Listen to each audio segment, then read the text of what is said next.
So today I'm going to show you how to do a significant change on a current IEP that you have. So go into your student that you need to do the significant change on and find their IEP located in the middle of the page.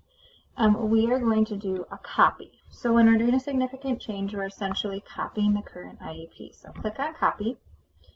And it's going to ask you, is this a continuing plan? So is this your annual review that you're copying this IEP for? No, it's not. And if I would click that, only very few things would copy, only demographic information and basic information on the student. But I'm doing a significant change, so I want the entire document to copy. So I'm going to click significant change date. Now in this spot, we do not put the date that we had the meeting. We put the date that the significant change is going to go into effect. So the dates that the IEP is going to change.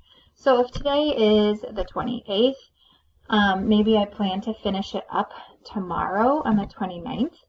And then I'm hoping to, and I'm going to send it home tomorrow. I need to give the family those 14 days to review it, and then it can go into effect after that. So I'm going to come out 14 days, and that's going to be my significant change date. You will have another spot that you can put the meeting date, but this is the date that the significant change will go into effect. I'm going to hit copy all. Because you selected significant change, it will automatically copy all, but it's good to get into the habit of just clicking it in case, and then hit submit. So now it copied the entire document. So this should essentially look exactly like your other one did. But you see here, it says summary of significant change. And so now here, I am going to write in the areas that I'm going to change. So we could say significant change is being made due to adjustment in the way services are delivered, the amount of service days the child needs due to child making great progress or due to lack of progress, whatever you need to put in there. And then state the areas of the IEP that you're making the change for. So, you know, we changed the LRE, you could have changed the federal setting, you possibly changed the goals even, or you could have changed the services, you could have added different adaptations. So write a story in there on why the significant change is taking place. If you'll notice up here, the other one that I want you to pay attention to is you will see one that says significant change plan meeting date. So in the drop down you'll see all the dates that you had a meeting. We don't have one in there for this date that we're doing right now, so I'm going to say that we met yesterday.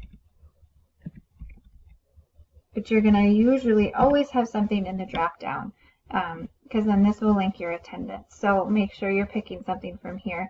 I just hadn't created one to show you guys on this example. So then hit submit, and all of that information is saved. So the two things you need to do on this page is get in your meeting date for your significant change and write the changes. But we do not need to change the other stuff. We're not changing annual meeting dates. If you notice, you can't even change that. You shouldn't need to change the eval report date. That shouldn't have changed. So then what you're going to do is you're going to go in and you're going to only go to the areas that you need to make the changes.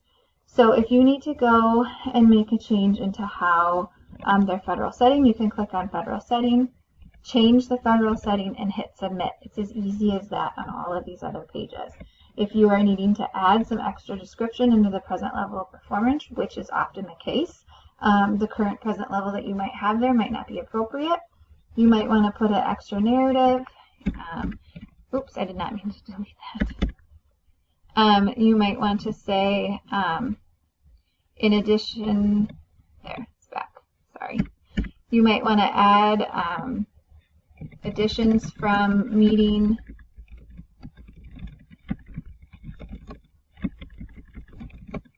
on 8/27. So you could add more information in there, you could adjust information, whatever you need to do in that area, and hit submit. So all of these areas, the basic areas that we fill out, you just change. The one area that you can't come in and just change would be the special ed services. So there's a process to adjusting this one. So in special ed services, you'll notice this child is getting 2 services.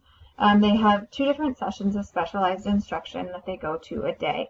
And if we go into them more, one of them is math, and one of them is literacy. So you can do 3 different things. You have 3 options here. You could make a significant change to that service. So that means the service is still going to exist, but you are changing it somehow. You're changing the frequency, you're changing, the amount of days, the amount of time of service. That's what that is. Edit is going to mean that you are completely editing that service, as in you're ending it. Usually an edit would be a change or an adjustment to, say you were doing a speech service and that's actually going to end. You're going to want to edit, and I will show you an example of that. Delete is not something you should need. We do not want any services deleted off. So when we're done with our significant change, we want this service grid to represent all of the services that the child received during the entire year. So right now, these services are from 8/23 to 8/22. So today is 8/28. So this student has had these services for 5 days. Therefore, I do not want to delete them. They need to stay there because at one point in time, the child had these services. I'm going to edit, or I'm going to give those services significant changes, and I'll show you both. So first, let's do a significant change to one of them. So click significant change, and it tells me you are making a significant change to this service. So the options that I have to change, here's the date up at the top. It says what date, and that's the date I put in earlier. Remember I had said this significant change is going to go into effect on 9/12, giving the parents their 14 days. So the things that I can change are editable. If you notice, I can't change the start and end date because all I said I wanted to do was make a significant change. Remember, I said that was going to be the frequency, the amount of minutes, or the location, or the provider. That's what you can change with this. So let's say for this student, they're making significant progress and you actually want to try them into the classroom more. So they're only going to come out 2 days a week instead. As of 9/12, they're going to start coming out 2 days a week. So I clicked significant change. I came in here, I switched to 2 days a week from 1 time a day, and I'm going to hit submit. And now you will notice I have 2 different services for that one. I have one that started on 8/23 and went to 9/11, and that was for 1 time a day. And then down here I have the 2 time a week one that I just made that starts on 9/12 and goes to 8/22. So I made a change to that service. The child's receiving the exact service, but I varied it a little bit. And so now with these 2, you see we have a clear reflection of this service for the entire year. We have what happened from the beginning of the IEP, and we have what's happening at the end of the IEP. I'm not deleting this old one at any time. I'm leaving it here so it's a clear picture of the full year. Now say this other one, the child actually is doing so great, we're not going to do that service anymore. This other one is going to be their only service moving on from 9/12. So I want to edit this one. So I'm going to go in and I'm going to edit. And now in the edit option, I can actually adjust the start and the end date. Can adjust more as well. But in edit, it's going to take, this is what you will use more when services will end. If you're actually changing the sessions or the minutes, we would prefer that you use the significant change so that it splits it.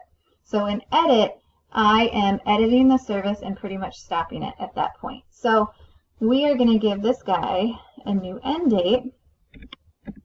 And I believe we said 9/11, but it'll be 2018. So their math service now, their 1 day a week math service is going to end on that date. And I'm going to hit submit.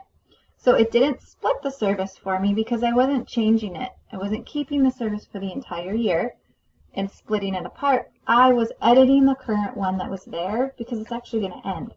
So you'll see now they started that on 8/23 and they're going to end it on 9/11. So you use significant change when you're adjusting the current service, and you use edit mainly when you're trying to end a service and you want it to stop at a certain point. So it won't split apart on a certain date.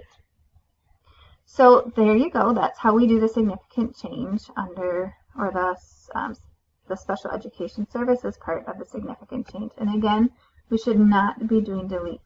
You can add new services just like you would, so you can refer to the regular IEP video to see how to add services, and you can append services if someone had created a new service for you. So you can add services if you need to moving forward. That's absolutely possibly part of the reason you're doing the significant changes to add, but you already know how to do that. So you should know how to do all of the rest of these. They are just like when you initially create the IEP. Again, each area is already filled in, so the LRE statement is there that we wrote. We can adjust it, we can add to it. And then you come down and you hit your check completeness. And it's going to show us that everything should be extended school year. Often the extended school year will clear out from what you had before to make sure that you're re-looking at it. We had said no on the previous IEP. During the significant change could be the time that you are considering ESY, or you have changed your ESY. So you could be clicking something else. You could be clicking yes now, even though you might have clicked no in the beginning of the year, because now they qualify. So that could be something you're looking at. So we want to make sure everyone goes back and re-looks at that, even when they're doing a significant change. So hit submit. I'm going to check completeness again. And now I have gotten everything. So I'm going to accept all my warnings that I'm given, and I'm going to make it pending. And so now you will see I have the current one that is in final mode, and now I have this new one that is right up here. And so the other piece now that you're going to do is you're going to go write your PWN for that new significant change IEP. When you get the PWN back, you're going to come in and you're going to need to put this into final. And this is kind of the part that can scare some of our staff. So what is essentially going to happen is these two documents are going to zip together when you make the new one pending. So we're merging these two documents. This new document, this new significant change document, is going to reflect everything that's happening from that year. So when you come in and you make this document final,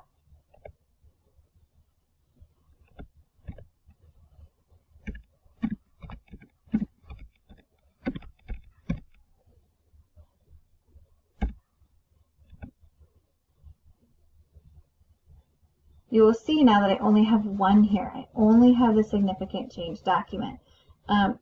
This is so that this document will now be a reflection of everything you had before and everything you have now. So that's why we talk about not removing things from the document. If you do want to look up the history and you want to see what the old IEP looked like, you can always come over here to the H, click on that, and right over here on 8/23, I made this document final. So this is the regular IEP that does not say significant change at the top. So say you had accidentally forgotten to print that one, you can come over here and you can find it, and it is there. So that is how we create a significant change for an IEP.